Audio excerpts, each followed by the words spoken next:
Good morning. This is Norma Cowie, and once more I am here for our Wednesday Norma Talks.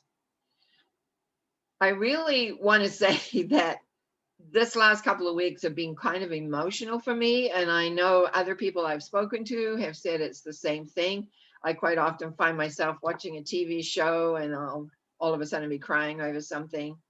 And just generally, I'm not a crier. I mean, I do cry, of course we all do, and I am a Cancer, and my sun sign's a Cancer, known to be emotional, and but I was raised not to cry, so I do cry, but it's not like I've been doing. It's like my emotions are really close to the surface, and yeah, and even now I can feel teary just talking about that.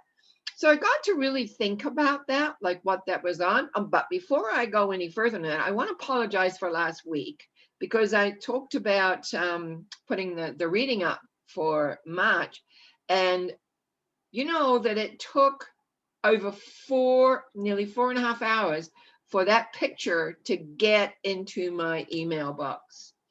And that was one reason why I didn't have it to put up. And then also, I was doing some mini readings on Saturday. On Thursday, I always mail out all the information. And I talked about this on my Sunday thought because what I had was going to plan on talking about kind of preceded all this other stuff. But I know not everybody watches a Sunday thought.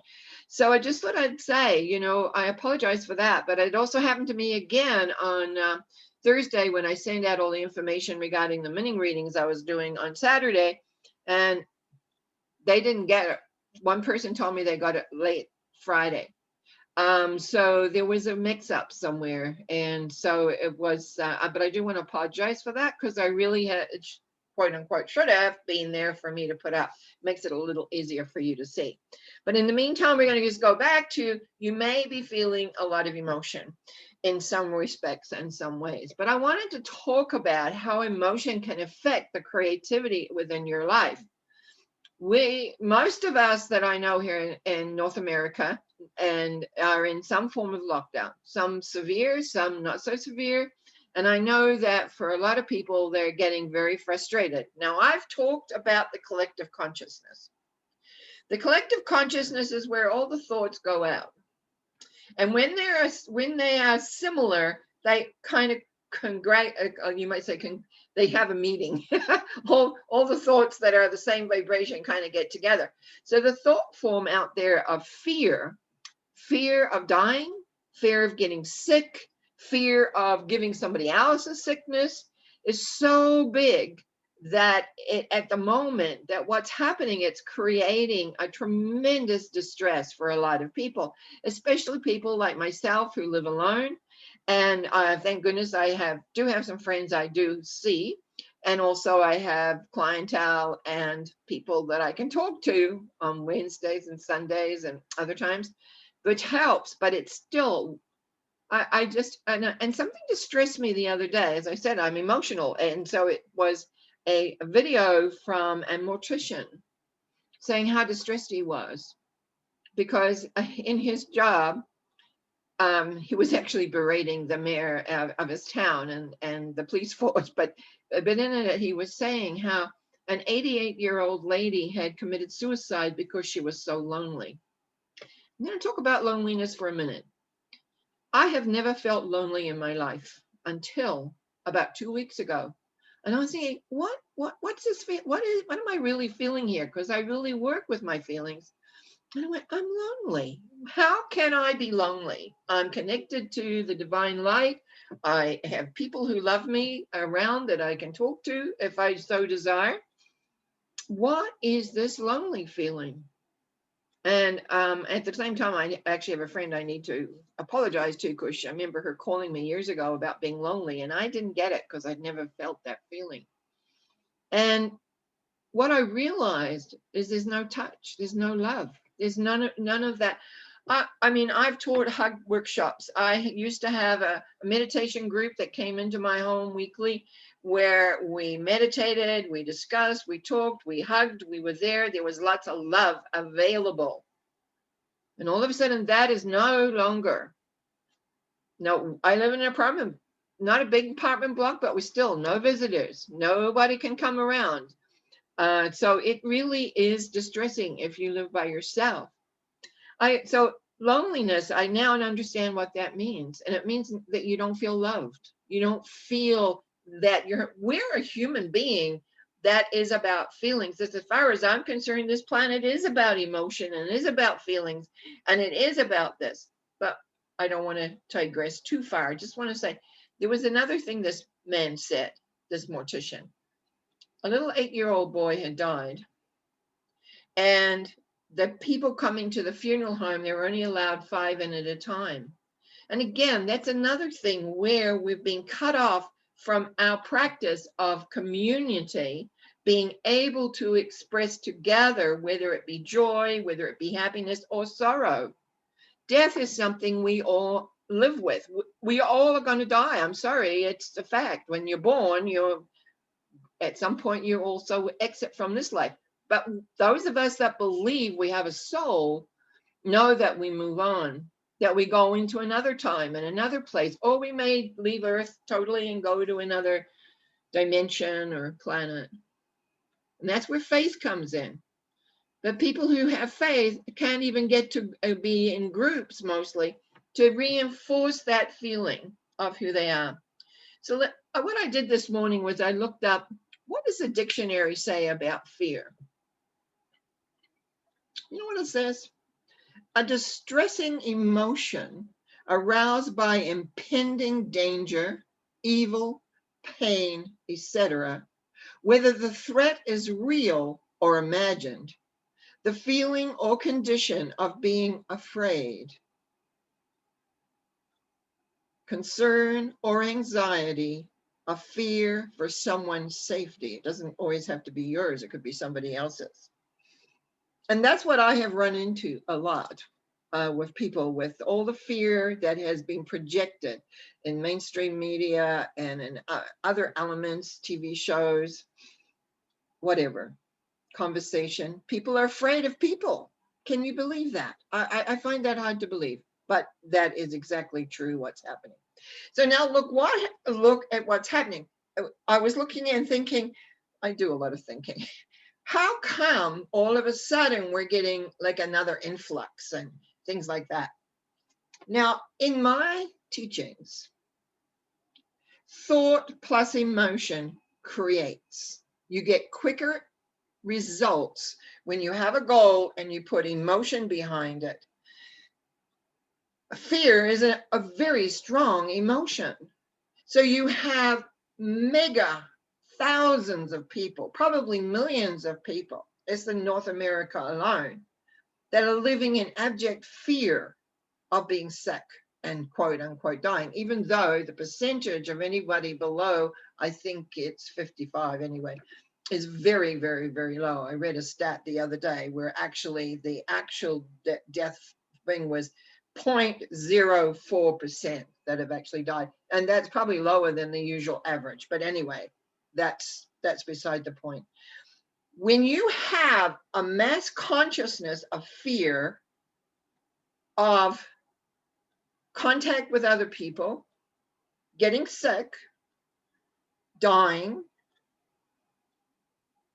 what happens is the fear makes that happen to you. Why else would we teach goal setting?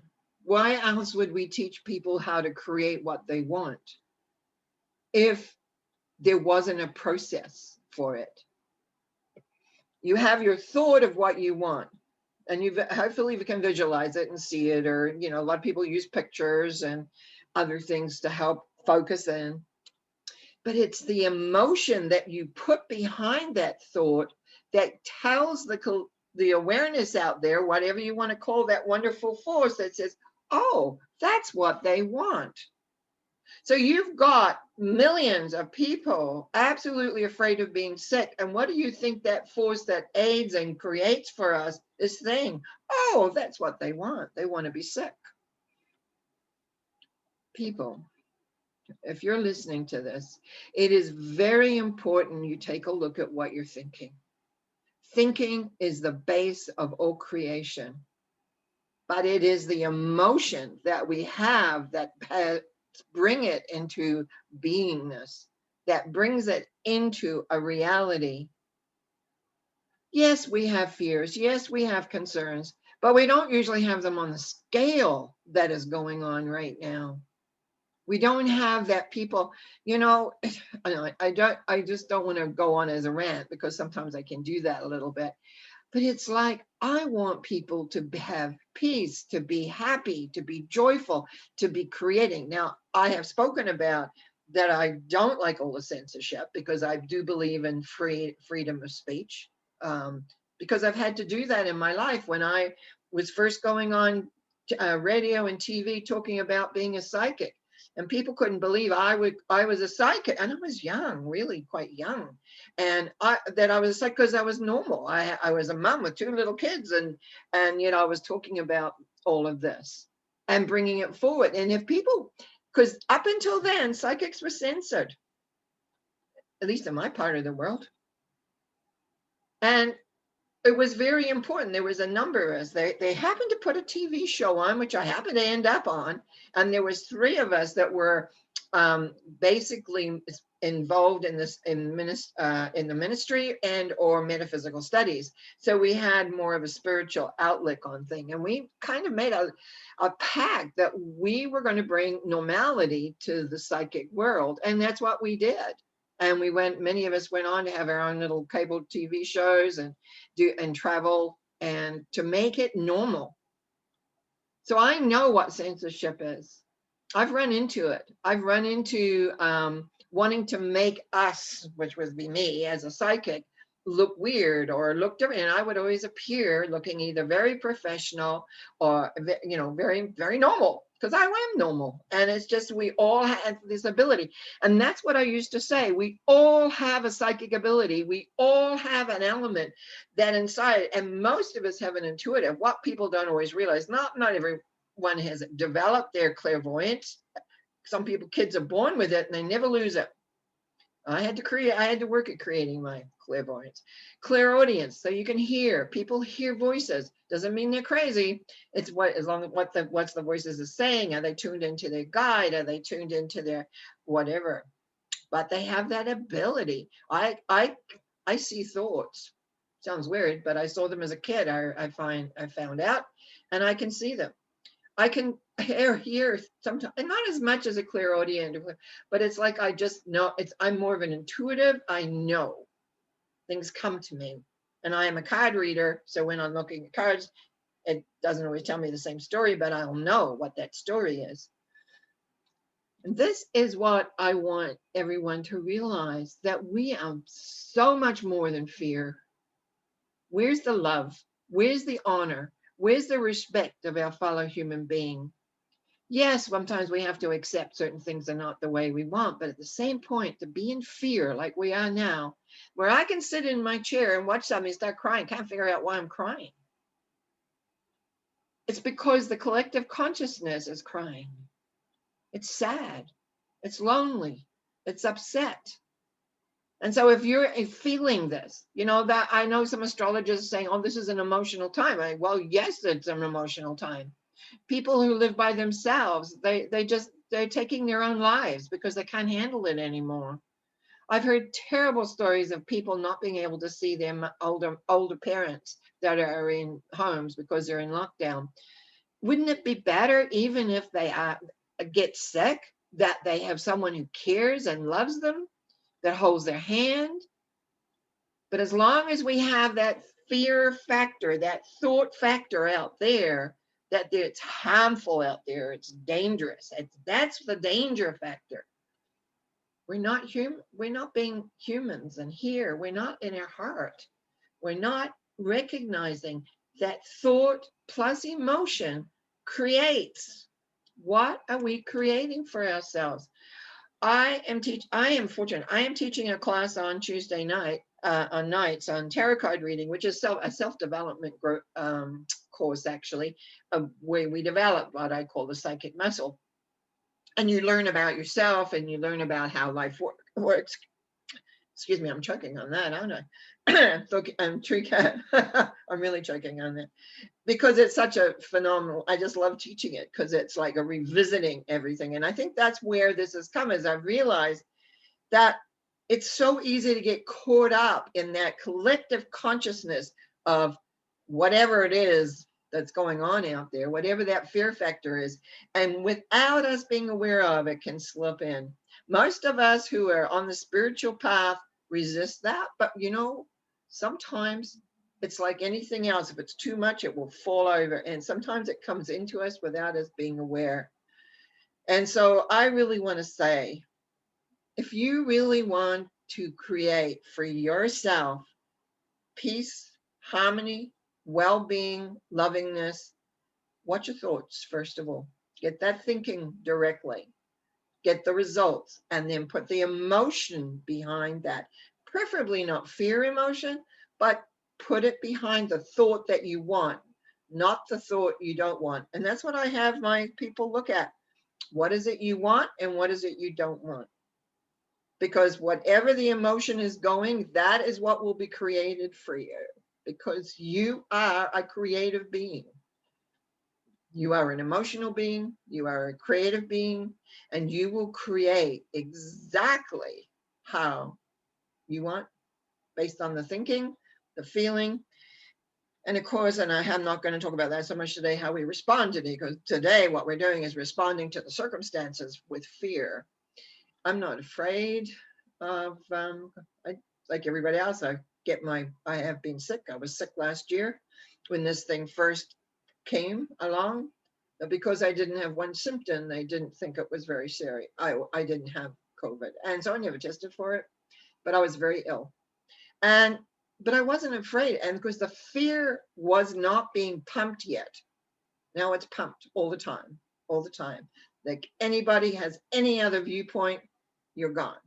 You're eradicated.